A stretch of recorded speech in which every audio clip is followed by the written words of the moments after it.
Malakas pa rin ang buhos ng ulan na nararanasan natin ngayon dito sa bahagi ng Valenzuela National High School. At dito nga po sa Valenzuela National High School, ito yung pinakamalaking evacuation center ng Valenzuela. At sa ngayon ay nasa halos 800 individual ang lumikas dito. Karamihan sila po ay nakatira sa may mga gilid ng Tulyahan River at bunsod ng pagtaas ng tubig, kailangan nilang magsilikas.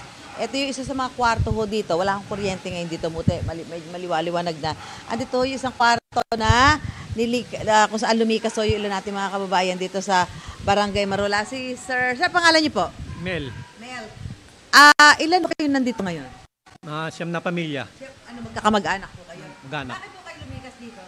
Mataas na yung baka kahapon mga second floor na, inapon yung second floor namin. Second floor, sa bahay niyo. Kayo ba'y nakatira doon sa may gilid ng Tulyahan River?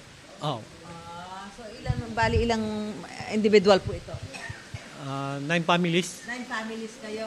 Basta may nakarating na ba sa inyo mga relief?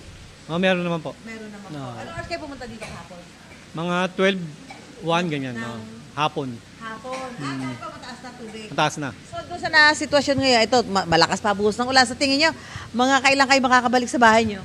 Siguro mga mamayang hapon. Titingnan nyo lang. Lilinis. Pwede na. Kung sa hotulog? Wala pa nga Wala pa. Wala pang tulog. So, yan o, 5 pamilya ho sila. Siyam. Na pamilya ho sila sa isang classroom na ito dito sa Valenzuela National High School. Ito yung ibang mga alagang hayop po ng mga kababayan natin. Dala-dala ho nila. Mas mabuti naman yan, na kung kaya nyo dalhin yung mga alagang hayop, dalhin ho ninyo kung kayo ay lilikas.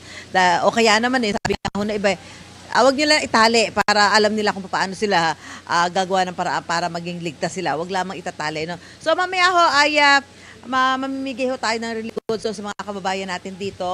Nandito na ho at naghahanda na ang GMA Kapuso Foundation para ipamahagi sa mga kababayan natin na nagsilikas nga dito sa Valenzuela National High School. So, siyempre, tinitingnan pa ho nila yung sitwasyon kung makakabalik na ba sila sa kanilang mga tahanan within the day. No? Bagamat sinasabi ho ng Pag-asa na ang mga pag-ulan na ito ay mararanasan pa natin hanggang sa darating na weekend. So malalaman ho natin ang sitwasyon. Pero yun nga ho, kahit pa paano ay maayos-ayos naman yung lagay ng ating mga kababayan dito. Wala lamang silang supply ng kuryente, pero dumarating naman ho yung supply ng mga relief goods para sa kanilang mga pangangailangan. So mamaya, doon ho tayo pupunta sa area kung saan ihanda natin yung para sa mga relief goods na ipamamahagi ng GMA Kapuso Foundation. Mula po rito sa Valenzuela National High School, back to studio po muna tayo. Gusto mo bang mauna sa mga balita? Mag-subscribe na sa GMA Integrated News sa YouTube at tumutok sa unang balita.